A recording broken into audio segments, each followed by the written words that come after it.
Great. Okay, I'm going to have to just follow the script here because this is tightly set up for this, and so I'll just go right into it. In the past half century, we've seen many dates proposed predicting the future and the end of the world. Giving a date creates a magic of anticipation that helps to align expectation towards that particular focus. In 1966, the Time Machine movie, which was 1966 was one of those dates. The Time Machine movie by George Pell, which came out in 1960, predicted a global nuclear holocaust on the date of August 19th, 1966, which is where the time traveler's odometer was stuck when he came into a stationary place, only to watch the world be destroyed. However, in 1966, something very different happened. Star Trek premiered on September 8th of that year and gave us a whole new vision of the future for the first time, because prior to that time, the universal vision of the future was a global nuclear holocaust. The next date that was given for the time of major transition was 1967. The play movie Hair had it as the dawning of the age of Aquarius. I'm sure you all know the song.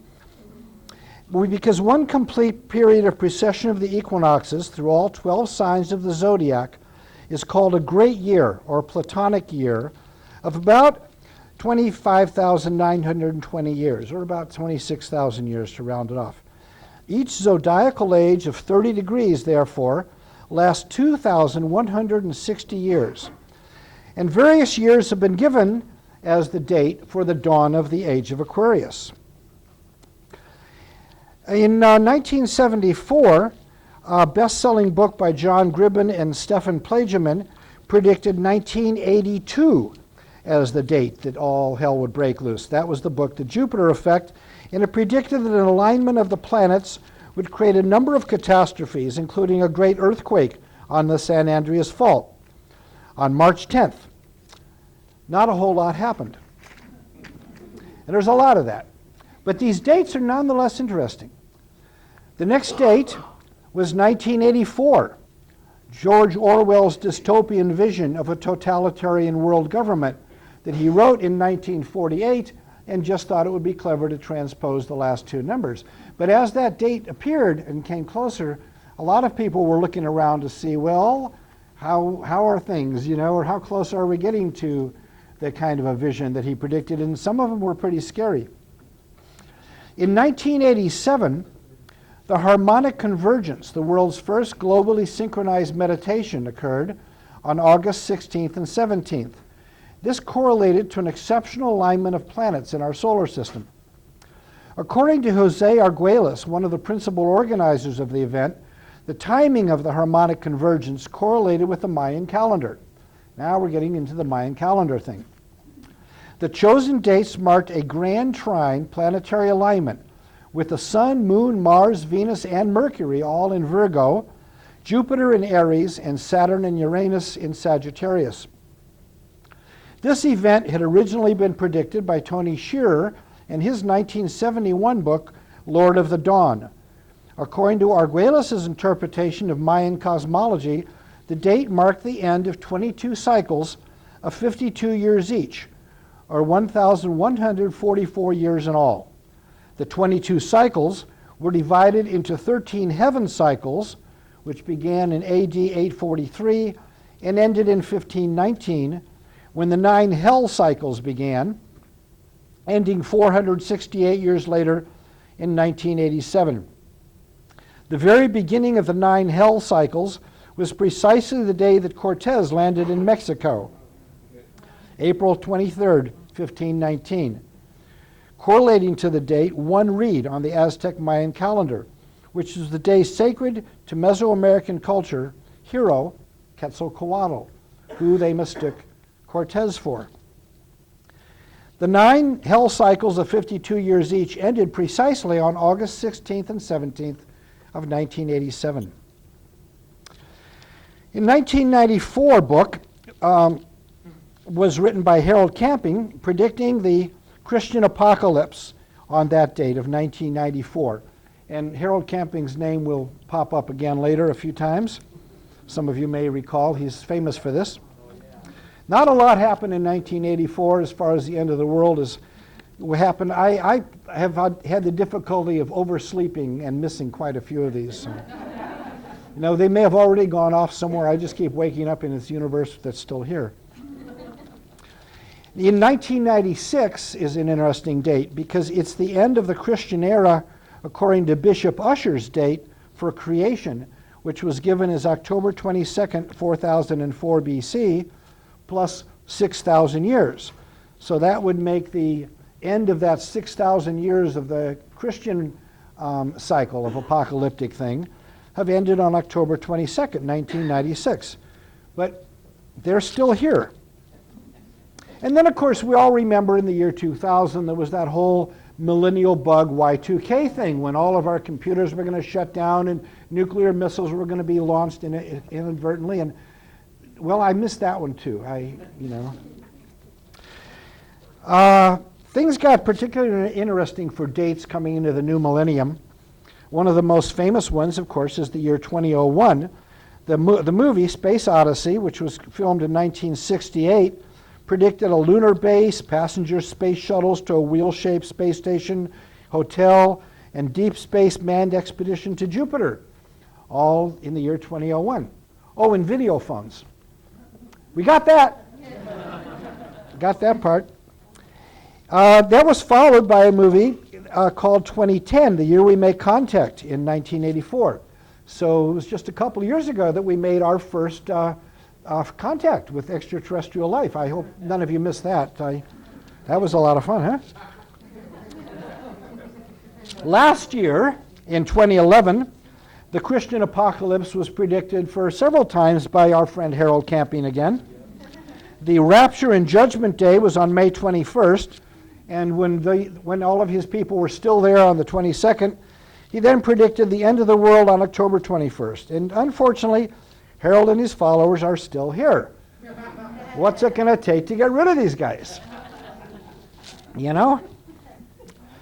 And then, of course, we come to 2012, which is the end of the Mayan calendar on December 21st, winter solstice. And that gave rise to probably the granddaddy of all disaster movies, where just all hell broke loose. And it was a lot of fun to watch that many different disasters happening in 1 2-hour movie.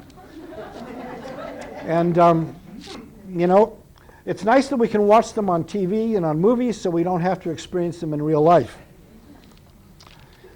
Now, just one little final one is Back to the Future. I'm sure you all enjoyed that. It came out some time ago.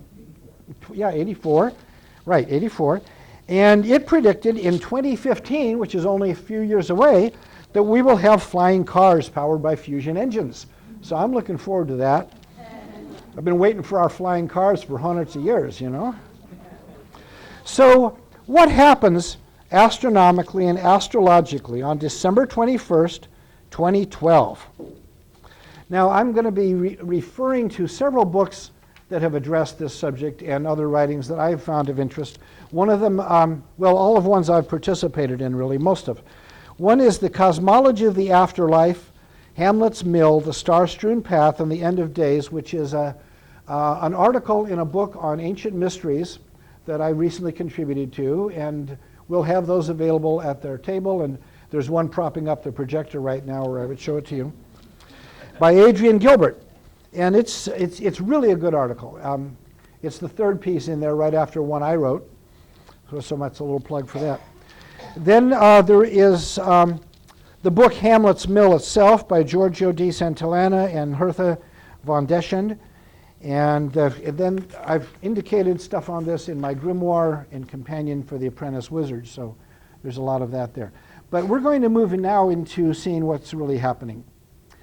In the 1969 book Hamlet's Mill, Giorgio di Santillana and Hertha von Deschend propose a cosmological significance to ancient tales of the mill or lathe of heaven, recorded in the ancient sagas of the Gesta Danorum and the Finnish Kalevala. The spindle of this metaphorical cosmic mill is the rotational axis of the Earth, just projected out to the heavens, to the North Star. And just imagine that that is the spindle upon which the great mill of the world turns. And that's the idea. This also represents the, wait a second, right, the trunk of the great world tree that the Norse called Yggdrasil.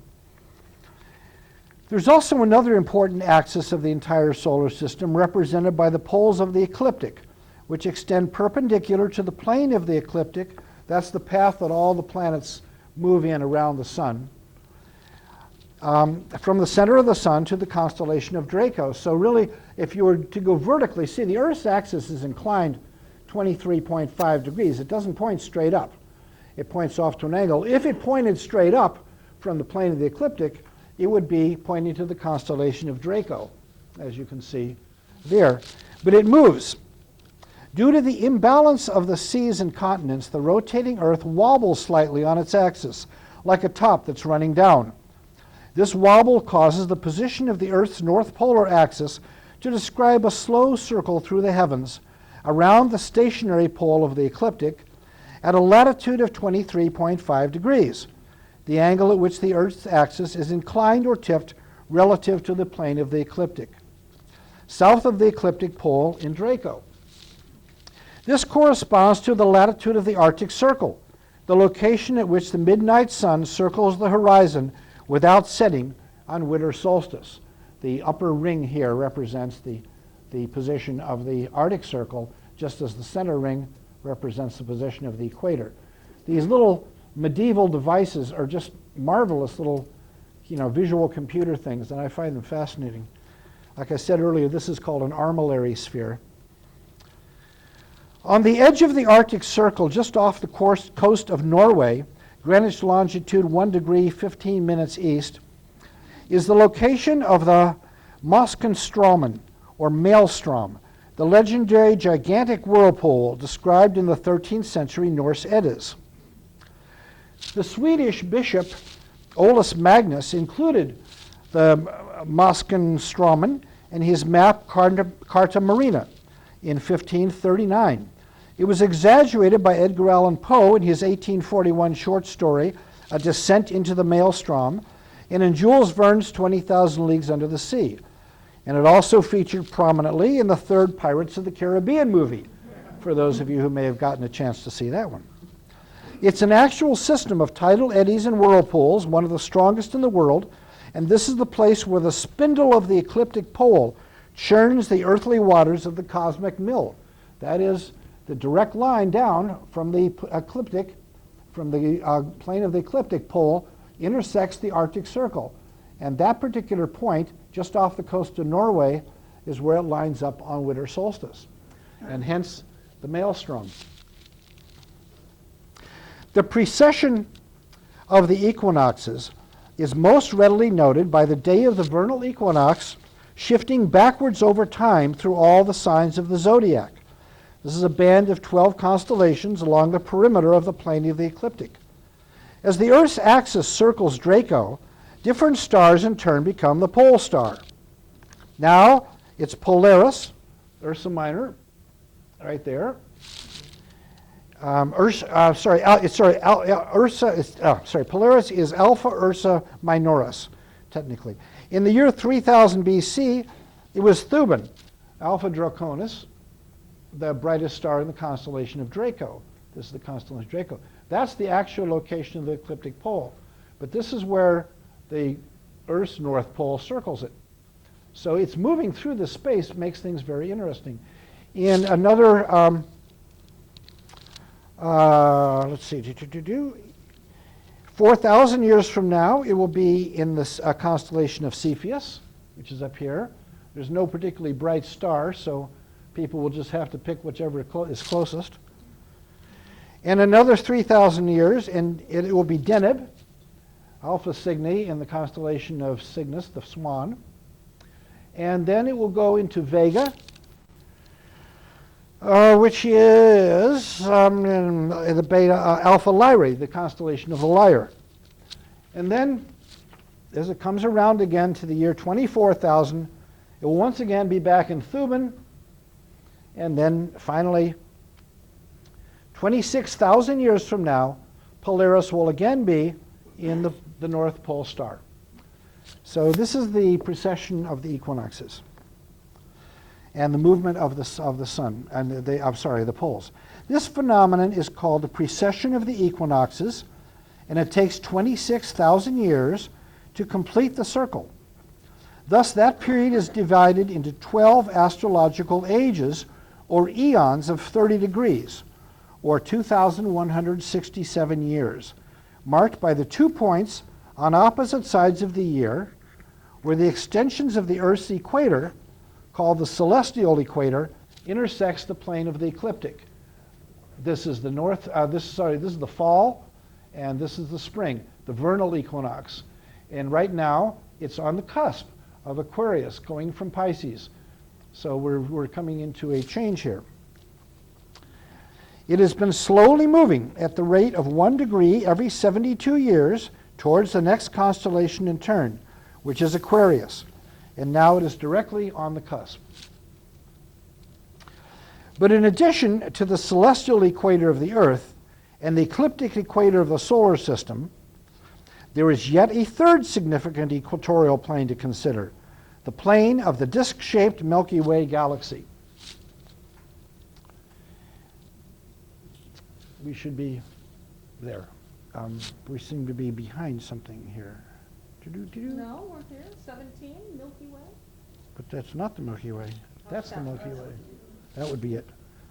So I don't know how we missed that one. I don't either. Oh, well, there it is. Okay. And we are right there. We are here in the Milky Way galaxy. We're out on the edges. This appears as a great milky band around the night sky, which is what's called the Milky Way. And just as the Earth's equator intersects with that of the solar system at the spring and fall equinoxes, so does the ecliptic equator intersect with that of the galaxy at 2 points, which are the solstices. Now, ancient astronomers noted these 2 points, one in the northern sky at the cusp of Gemini and Taurus, and one in the southern sky at the cusp of Sagittarius and Scorpio. Right there is the center of the Milky Way galaxy. If you go out and want to know where it is, that's where it is. These are the galactic equinoxes. And it was commonly believed that these 2 points were gateways through which souls passed into and out of our world from the heavens. Macrobius, in the late 4th century CE, describes this in some detail, saying, quote, "The Milky Way girdles the zodiac, its great circle meeting it obliquely, so that it crosses at the 2 tropical signs of Gemini and Sagittarius. Natural philosophers name these the portals of the sun, because the solstices lie athwart the sun's path on either side, checking farther progress and causing it to retrace its course across the belt beyond. Souls are believed to pass through these portals when going from the sky to the earth and returning from the earth to the sky." This is Macrobius' commentary on the dream of Scipio. Now, this is not the Mayan perspective, but you'll note many similar themes about the portals and the passage of souls across this portal. So the next image we have is the center of the Milky Way galaxy, and it is right there. That is a picture of the area of the Milky Way galaxy. Here we have the constellation of Sagittarius, and down here we have Scorpio. And like in the previous picture, that's the center of the galaxy. But this line shows the plane of the galaxy, the galactic equator, which goes at an angle, whereas the plane of the ecliptic goes like this. So they intersect, which will make it interesting. Because of the precessional cycle, the solstices have been slipping backwards through the zodiac, just as the equinoxes have. Winter solstice of this year will occur precisely at the point where the plane of the ecliptic intersects the galactic equator at the cusp of Sagittarius and Scorpio, and a straight line through this point aligns directly with the immense black hole at the center of our galaxy, 30,000 light years away, against which the solstice sun will rise. If we were sitting in a boat on the Arctic Circle, just off the coast of Norway at the location of the legendary Maelstrom, Greenwich longitude 1 degree 15 minutes east. At noon of December 21st, 2012, we would see the 12 constellations of the zodiac distributed all around the horizon, as well as all the planets, which would also be distributed in a circle around them. Directly overhead would be the ecliptic North Pole. Directly. This is the one that goes into the middle of Draco, because it goes directly out perpendicular from the Arctic Circle. And, excuse me here, find it. Oh yes. Due south, the sun would appear on the horizon, aligned with the center of our galaxy, right there. We would appear to be from where we are standing, a straight line through the sun that goes straight to the center of the galaxy. At the Sagittarius portal. Opposite, on the north horizon, would be the Gemini portal. The great star-strewn path of the Milky Way would span the sky like a bridge between these portals. Now, the intersection of the plane of the ecliptic with the galactic equator will form a great cosmic cross with the sun in the center, positioned precisely over the center of the Milky Way galaxy.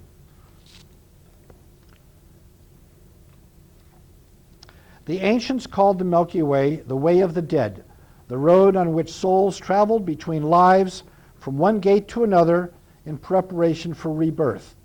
The dark path of dust that forms a line from galactic center to the North Star was called Xibalba by the ancient Mayans, the dark underworld realm of the dead, which corresponded to an actual complex of underground caverns in the Yucatan Peninsula that have been recently discovered.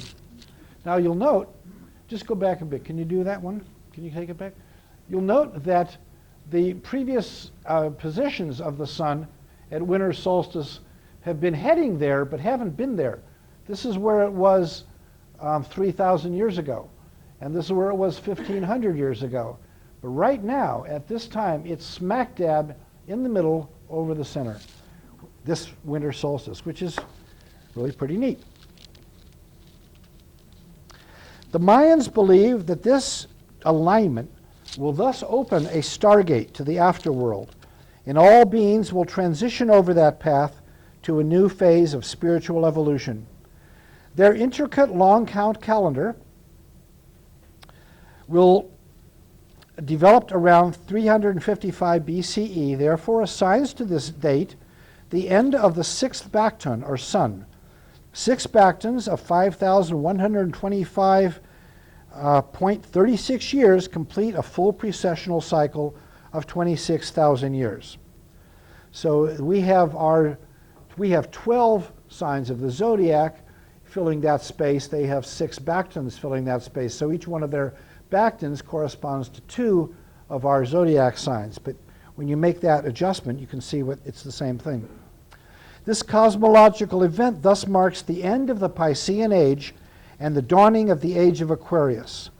And the prophesied new phase of spiritual evolution they speak of can only be the awakening of planetary consciousness, the awakening of Gaia herself. As the popular mythology and anticipation around the year 2012 builds, with speculations and predictions ranging from camping's Judgment Day to the destruction of the planet, magical people around the world are focusing on the pivotal moment of winter solstice to catalyze a global awakening of planetary consciousness. Gaia, or Mother Earth, is the oldest and most universally acknowledged religious archetype in all of human experience. She is intuitively recognized throughout the world, even by small children. Everybody knows Mama Earth. 42 years ago, I had a revelatory vision that eventually became known as the Gaia thesis, that all life on Earth comprises the body of a single vast living being, Mother Earth, Gaia herself. What we call evolution has been nothing less than embryology on a planetary scale. In positing Gaia as a single vast planetary organism, we cannot avoid the implication that such a complex entity must also possess a concomitant awareness, sentience, indeed, consciousness. As Doreen Valiente says, I am the soul of nature. Teilhard de Chardin proposed in his 1955 book, The Phenomenon of Man, a future coalescence of planetary consciousness, which he called the omega point and equated with the second coming of Christ. Perhaps the emergence and rapid evolution of the Internet and the World Wide Web are already providing the seeds of a technological noosphere of global consciousness through which this awakening will inevitably manifest. We might equate such an event with the awakening of consciousness in our own minds, as the billions of neurons in our brains link up synergistically. Just so shall we participate in the awakening of Gaia. Over the past 25 years, I have traveled throughout the world, meeting with magical practitioners and indigenous tribal elders and shamans of many lands and cultures. In fact, I just got back from such a meeting with the Aboriginal elders in the Australian outback. The subject of Mother Earth and her awakening has been a constant theme of our conversations. I've never encountered so widespread a paradigm among wise ones everywhere as that of the imminent awakening of global consciousness. And all those with whom I have discussed the coming prophetic date of winter solstice 2012 agree that this is a perfect time to synchronize a vast global meditation and magical working like the 1987 harmonic convergence to catalyze this coalescence of consciousness. What shall we choose? Apocalypse or apotheosis? According to Jose Arguelles, the 1987 harmonic convergence began the final 25-year countdown to the end of the Mayan long count in 2012, which would be the end of history and the beginning of a new 5,125-year cycle. An important thing to keep in mind. At the end of the year, when your calendar runs out and you turn the last date over, what do? Do you burn down the house or do you just put up a new calendar? Me, I just put up a new calendar. And so do the Mayans. At that time, the evils of the modern world, such as war, materialism, violence, abuses, injustice, oppression, etc., would end with the birth of the sixth sun and the fifth earth on December 21st, 2012. And here's what the Mayan elders themselves are saying about 2012. Carlos Barrios, a Mayan elder, ceremonial priest, and spiritual guide of the Eagle clan, initiated an investigation into the different Mayan calendars circulating. Carlos, along with his brother Gerardo, studied with many teachers and interviewed nearly 600 traditional Mayan elders to widen their scope of knowledge. Carlos says, anthropologists visit the temple sites and read the inscriptions and make up stories about the Maya, but they do not read the signs correctly. It's just their imagination. Other people write about prophecy in the name of the Maya. They say that the world will end in December 2012. The Mayan elders are angry with this. The world will not end. It will be transformed. We are no longer in the world of the fourth sun, but we're not yet in the world of the fifth sun. This is the time in between, the time of transition. As we pass through transition, there is a colossal global convergence of environmental destruction, social chaos, war, and ongoing earth changes. Humanity will continue, but in a different way. Material structures will change. From this, we will have the opportunity to be more human. We are living in the most important era of the Mayan calendars and prophecies. All the prophecies of the world, all the traditions are converging now. This is no time for games. The spiritual idea of this era is action. The indigenous have the calendar and know how to accurately interpret it, not others. And now you can see how it works. The Mayan calendar's comprehension of time, seasons, and cycles has proven itself to be vast and sophisticated. The Maya understood 17 different calendars, some of them charting time accurately over a span of more than 10 million years. All was predicted by the mathematical cycles of the Mayan calendars. This will change. Everything will change. Mayan daykeepers view the December 21st, 2012 date as a rebirth, the start of the world of the fifth sun. It will be the start of a new era, resulting from and signified by the solar meridian crossing the galactic equator and the Earth aligning itself with the center of the galaxy. At sunrise on December 21st, 2012, for the first time in 26,000 years, the sun will rise to conjunct the intersection of the Milky Way and the plane of the ecliptic.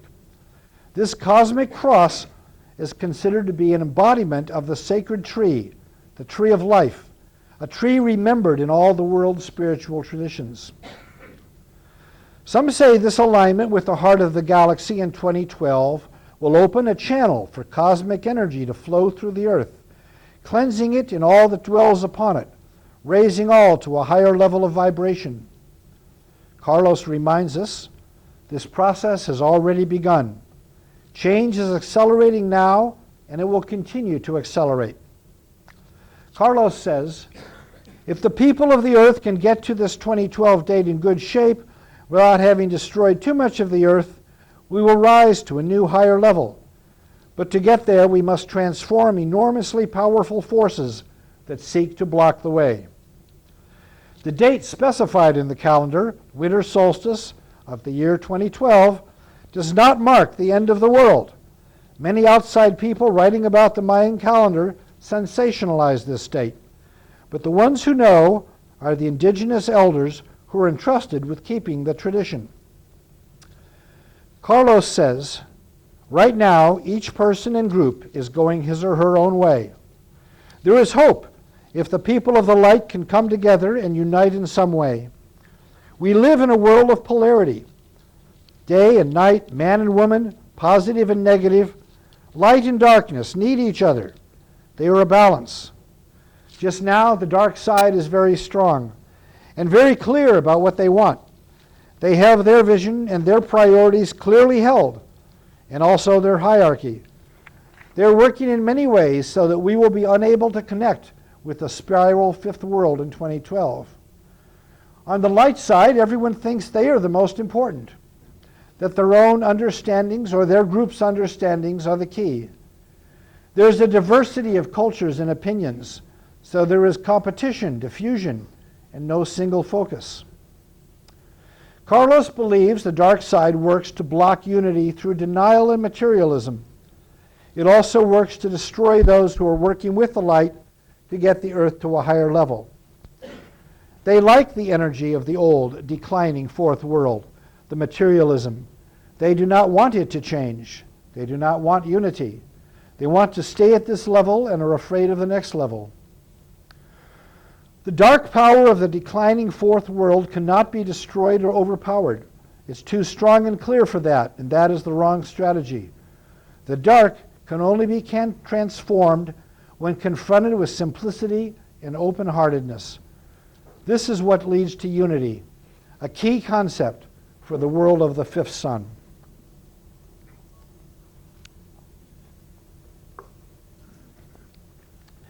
Carlos said the emerging era of the fifth sun will call attention to a much overlooked element. Whereas the four traditional elements of earth, air, fire, and water have dominated various epochs in the past, there will be a fifth element to reckon with at the time of the fifth sun. That element is ether.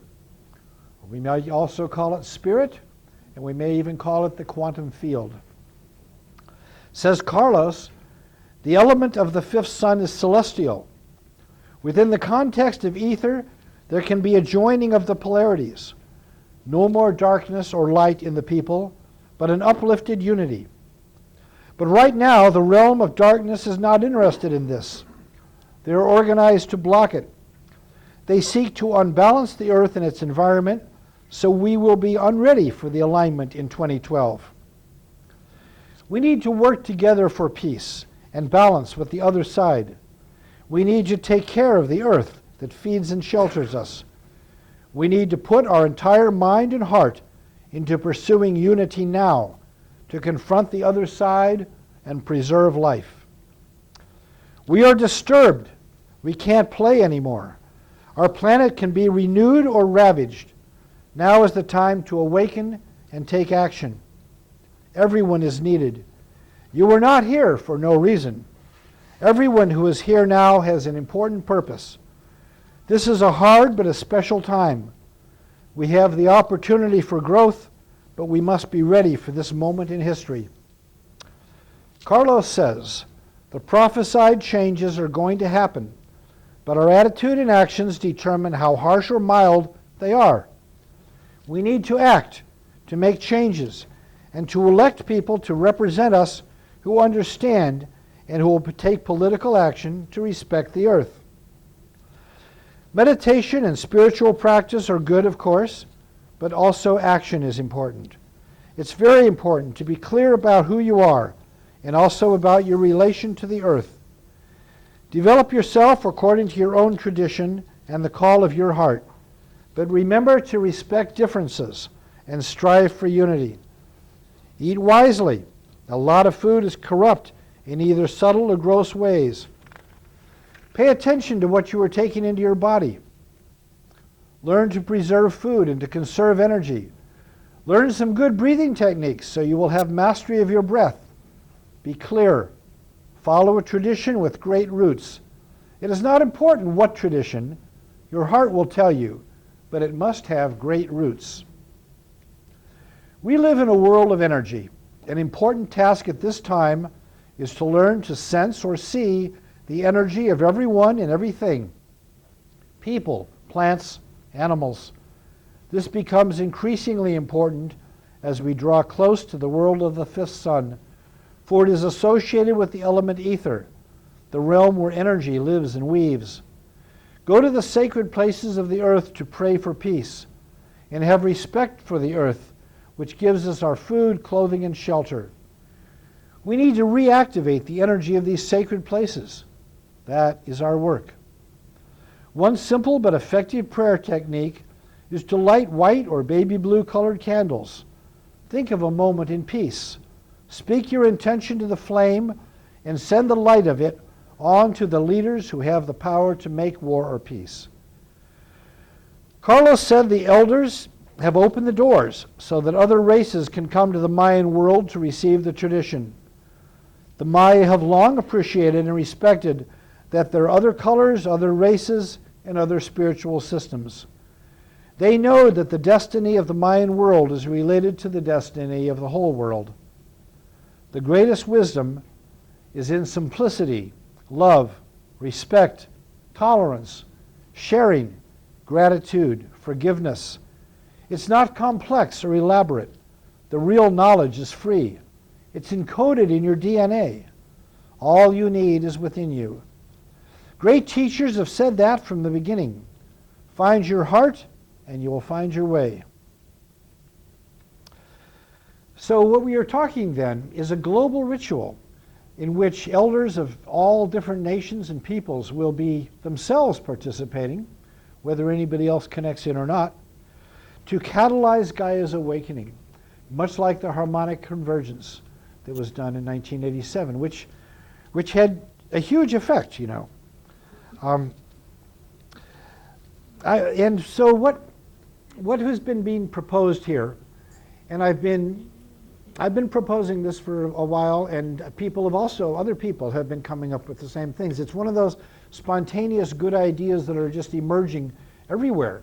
And when people start getting together and talking, you know, this common thing is emerging, sort of like Gaia herself is emerging as a common phenomenon. And so I propose to all pagans, witches, wizards, shamans, and magicians the creation of a global grand cone of power ritual similar to the 1987 harmonic convergence, for which many people congregated at power centers such as Mount Shasta and Mount Fuji, where the spiritual energy was particularly strong. The belief at that time was that if 144,000 people assembled at these power centers and meditated for peace, the arrival of the new era of world peace would be facilitated. The whole 100th monkey phenomenon. If a certain percentage of conscious entities hold a common vision in their mind, this manifests itself in a collective phenomenon that everyone else picks up on. It makes a change that reverberates through the whole system. And now as we understand things like quantum entanglement and all the rest of the stuff, we're beginning to understand how this works, this concept of global telepathy, and it's augmented by our electronic global telepathy that we're also engaged in. So there's a lot to work with here. And the harmonic convergence worked. That very year, Soviet leader Mikhail Gorbachev introduced a major policy reform known as perestroika, which means restructuring, overhauling the entire Soviet political and economic system. This caused the dissolution of the Soviet Union, revolutions in Eastern Europe, the fall of the Berlin Wall in 1989, and the end of the Cold War. All of this was the very stuff that had been visualized by a bunch of people sitting on tops of sacred mountains and other holy sites. And some of you may have participated in that. I certainly did. We did a great visioning up at our sacred land of Anavan. And it was a powerful thing to be linked in common thoughts with people around the world. It's like when we do a full moon, we look up at the moon and we know that throughout the world, other covens and other people will be looking at that same moon, and that mirror will be reflecting back all of us. This is that kind of a thing to do together. And so I propose a vast global unified visioning meditation on winter solstice to catalyze the awakening of Gaia and the dawning of the age of Aquarius, because we are finally astrologically actually there. I urge all magical people everywhere to begin conceptualizing the structure and contents of this working and writing rituals, poetry, songs, and meditations for it. We have an astonishingly creative community here who's produced beautiful, beautiful liturgy and work. Here is an occasion like never before to bring that all to bear in one common global vision. This is your wake-up call. And so that is the... Thank you.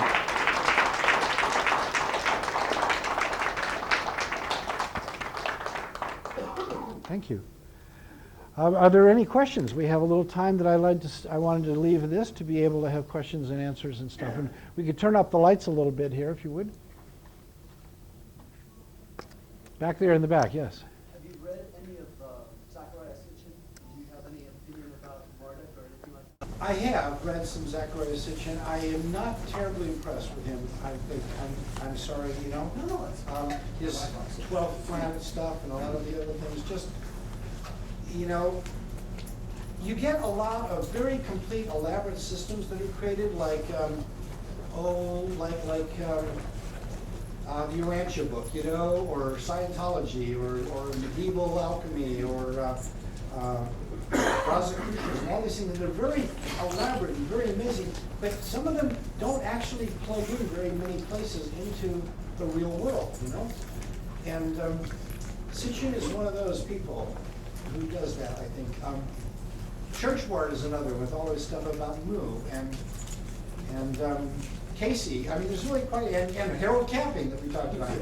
These guys have their own things going, but I get a lot more credibility when I travel around and hang around with actual shamans and leaders and elders and medicine people of all races and peoples. And, you know, we sit down and we share a few drinks and we start talking about stuff, you know, getting high, and we're talking the same stuff. It's astonishing how universal this is. It's really amazing. It's just been a privilege I've had in my life to travel around enough to meet such people, lots of them. And it doesn't take very far into the conversation because we're all on the same page with the stuff. And that to me is more credible, you know. Yes? Hi. Hi. It's a comment, not a question, but with the rise of the divine feminine, if you want someone in this culture who's enthusiastic about it, I would say Barbara Marx Hubbard Oh, is yeah. doing some amazing work that's available on the internet. And she wants everybody to just use this date as a rudder to say 1, 2, 3, go. Start living the lives we say we are going to have at midnight, 2012, Exactly. December 21st. And she's 82 years old, and she's really impressive. And It's fabulous, absolutely fabulous. yeah, Barbara Marks Hubbard. Another one is Monica Shu with the Great Cosmic Mother and stuff. There are a lot of astonishing oracular priestesses, you know, in the ancient tradition that have been saying these things. And again, this is what I'm saying, the universality of this vision. That, you know, it used to be that you would think that, oh, well, somebody like Jose Arguelles promoted the harmonic inversion. And it was pretty much nobody heard about it except for him.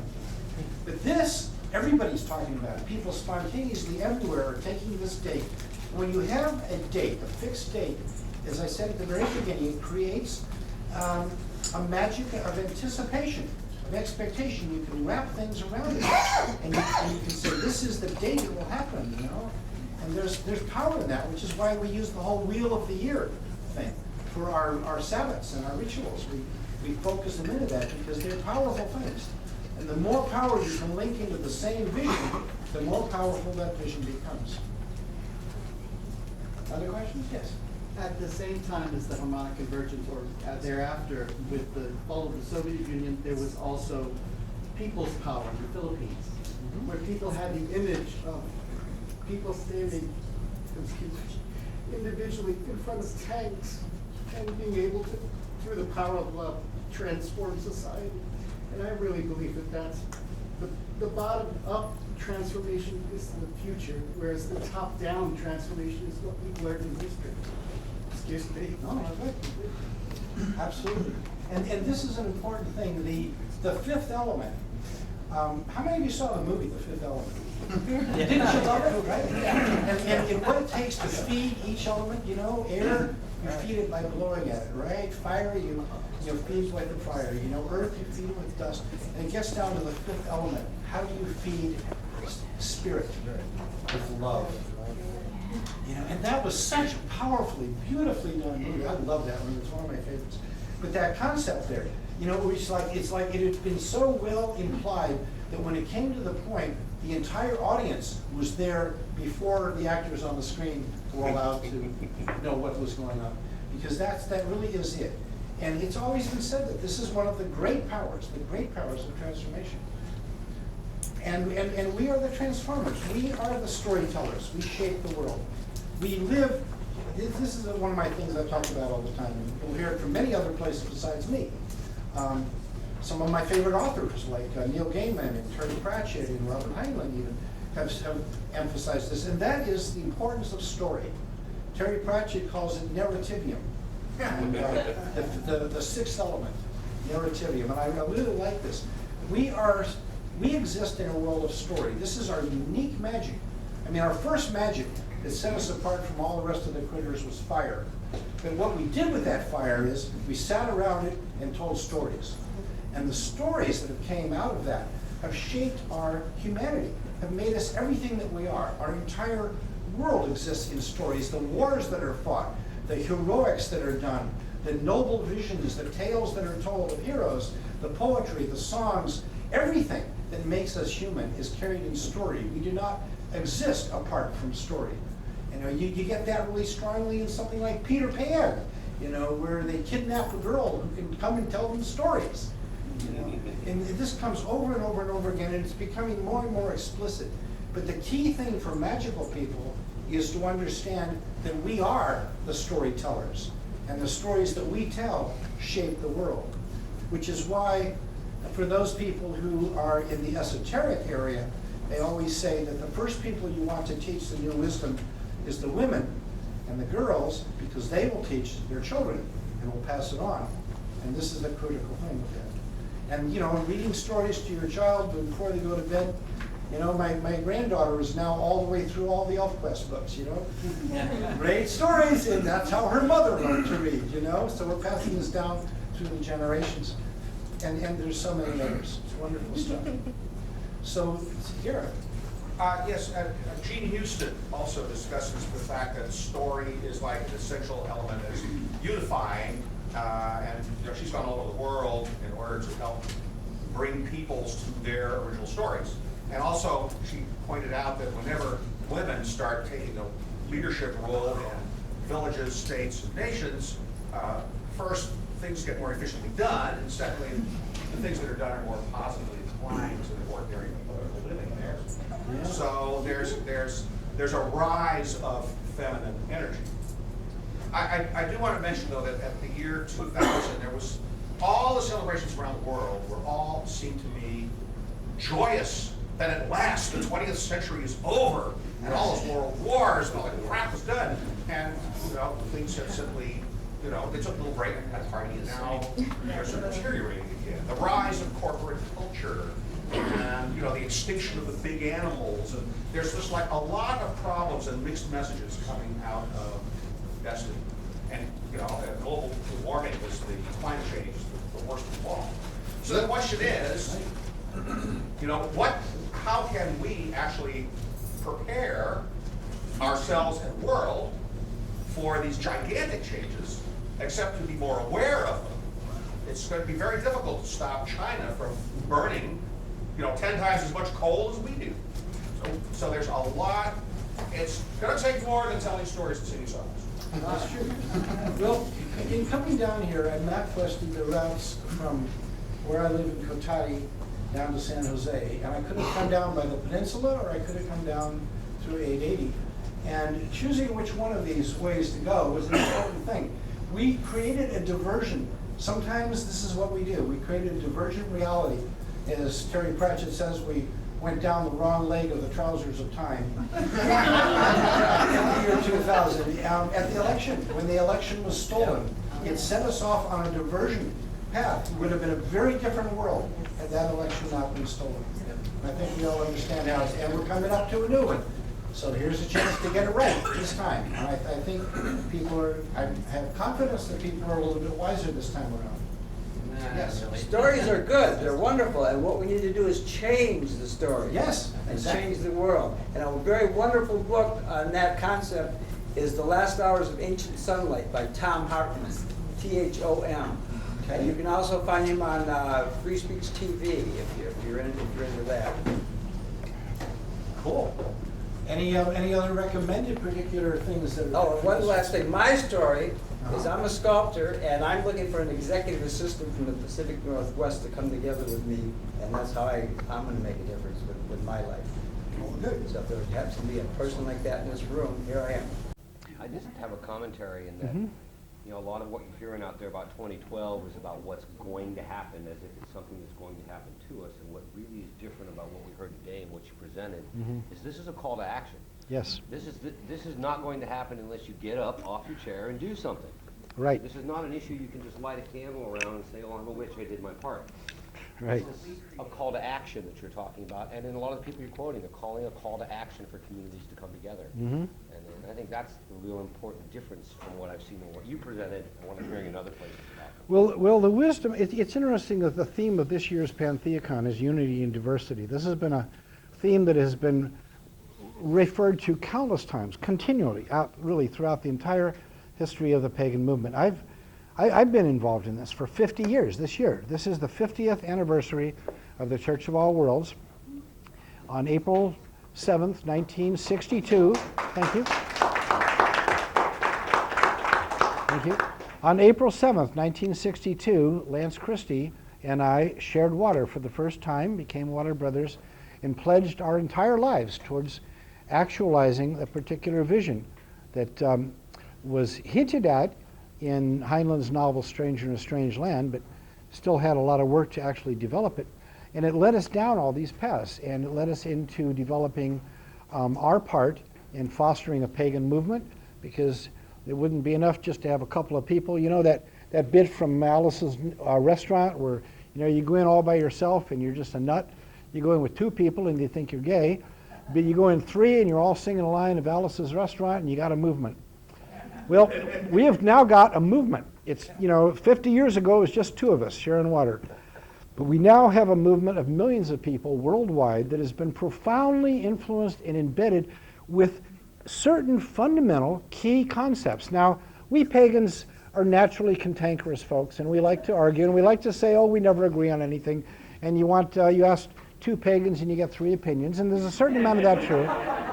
But there is stuff we hold in common, and including that there is no one true right and only way, that we cherish diversity, that we welcome everyone who wants to be here and come in love and fellowship. And perfect love and perfect trust is the password.